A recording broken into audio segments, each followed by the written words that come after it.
ijoollee koo bakkeetti gatee deemuudha.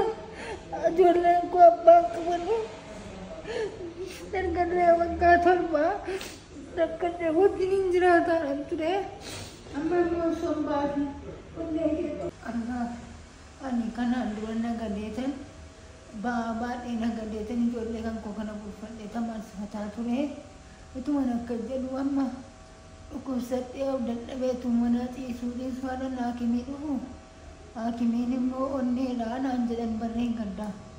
Onneedha naan jedhanii ciisee as gisee jaamamaa ciisee hin galee waanan akka madduunis hin qabu waanan qoricha bitadhuunis hin qabu innaan ciisee bahee jedhee qoricha bitadhuudhaan innaa jedhina baasan waanan qoricha sanaan bitadhu dhabee qorichi hedduu lamaaniin addaan cite.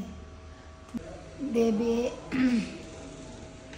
qallaba kanas waanan nyaadhu dhabee dhiigni kan kee bu'eera nyaadhu dhugi jedhu jallee waanan nyaadhee dhuguu qabu. Rakkadhee tan kun as keessa jira amma immoo dhumisaayyuu gara du'iitti tanatti deemaa. Ijoollee yatiima lama qaba. Ijoollee kana tundees nama naa fuudhee nama buddinaa qabu. Ijoollee koo bakkeetti gatee deemuudha. Ijoolleen koo abbaan qabanii dargaggoon waggaa torbaa rakkadhee wajjin jiraataan ture. Amma immoo sombaa fi onnee keetti qabee jira naan jedhanii fayyuudhaafis waa tokko mallattoo hin qabu.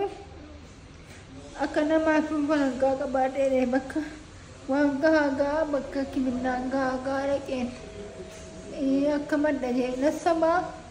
Amma immoo kunoo maradheetu mana sirratti hafee taa'aa jechuufan eegada doktoratti boo'eelan duudhaa ka'eelan garaan na'ii ta'ee ol galee gabba'uudhuma amma erga siirra dadhabee ciisuu dadhabee doktoratti mannaan rabbi isaaf haa ta'u. Qoy ijoollee maxxansii himaanaan jedhee doktorri jennaanan achumaan himadhee jennaan kunoo gaala yoo rabbi jedhe barakaa giiloo rabbiitiin furmaata naa argata jedheetuman yaada dhukkubni kan kootis hikiminnaan argataa nan fayya yatiima koorratti jedhee yaada jechuufan jedhega. Qarshii hammam sin gaafatan? Jarri lafa qabdaa wanti jarri yaadan fagoodha natti muudha. Akka baasanii natti manuu dhabana lafa rankaan qabu fedhu. Lafa qabdaa irraa gurgurachuutti naan jedhanii hawaa tokko lafa hin qabu. Adiraa yaa biyya koo yaa islaamaa yaa kiristaana warri taatan kulliin keessan ilmoo yatiimarraan du'ee baduraa kaaraa dhukkubni koo kun asuman taa'uyyuu cinqii guddaa ofitti qabaa. Adiraa na gargaaraa rabbis na gargaaru.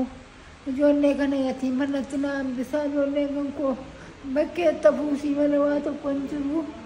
Firaaf itti naa qabee naa guddisillee waa tokko iyyuu hin qabu. Ijoolleen kan koo barandaa ta'uudha.